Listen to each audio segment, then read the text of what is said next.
The air in your apartment can actually be hurting your health, but we could change that. After a week of going through videos and articles, it turns out that indoor air pollution can actually be higher than outdoor air pollution, which is a huge problem because any type of air pollution can cause damage to our physical and mental health. And in this video, we're going to go over some of the common sources of indoor air pollution and what we could do about it. Now, this first common source is going to sound pretty insane, but it's 100% true.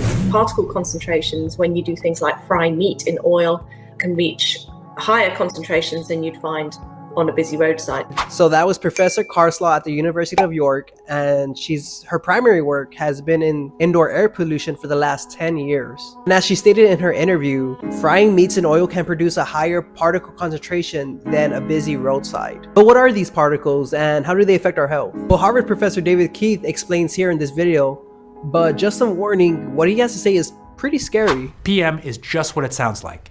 Tiny particles that fall so slowly they can hang around the atmosphere for a long time before being deposited on the ground. PM is a major threat to human health. The net result is that an increase in PM 2.5 of 10 micrograms per cubic meter decreases your lifespan by roughly 3/4 of a year. So PM is particles found in the air such as dust, smoke, liquid droplets, and so on, can stay floating in the air long enough to enter into our respiratory system, and depending on the size of the particle, can damage us so severely that it shortens our lifespan. That's pretty terrifying, but luckily there's two ways you can lower down your air pollution when cooking. And one of the ways is going to be using the extractor fan or a kitchen hood. And another way is going to be opening up your windows to help with the ventilation to get rid of those particles. However, you shouldn't just open up your windows when you're cooking, but also when you're cleaning. Because another insane fact, according to Professor Carslaw, many of the pollutants we create indoors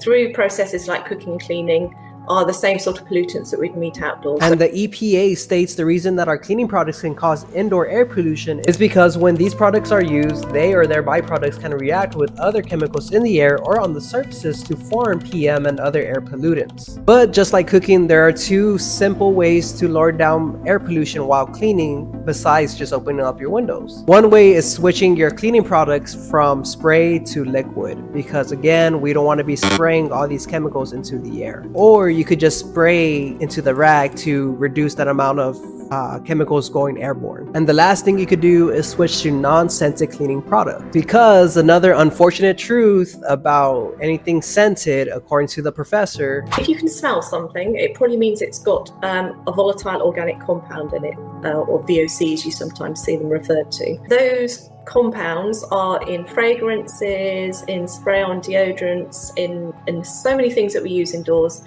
And they will react. They're very reactive chemicals that can go on to form secondary pollutants. So switching to non-scented cleaning products, along with switching from a spray deodorant to a stick deodorant, and just being very cautious of the amount of perfume or cologne you spray in your apartment, is going to help lower those VOCs, which in return lowers down the air pollution. And a big common contributor to VOCs and other type of air pollutants that we all use and most of us very much love is going to be scented candles.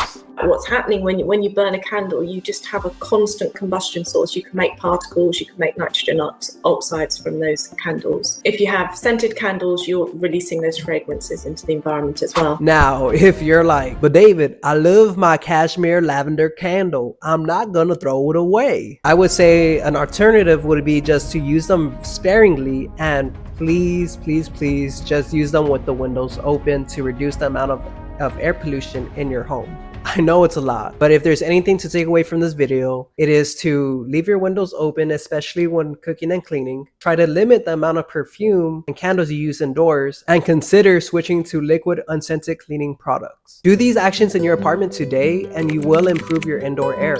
It is frightening how much the air can affect our overall health. But thankfully, there are simple and effective ways to make sure we breathe the air that we deserve. If you like this video, please consider subscribing for more content like this, and I hope you have a beautiful day.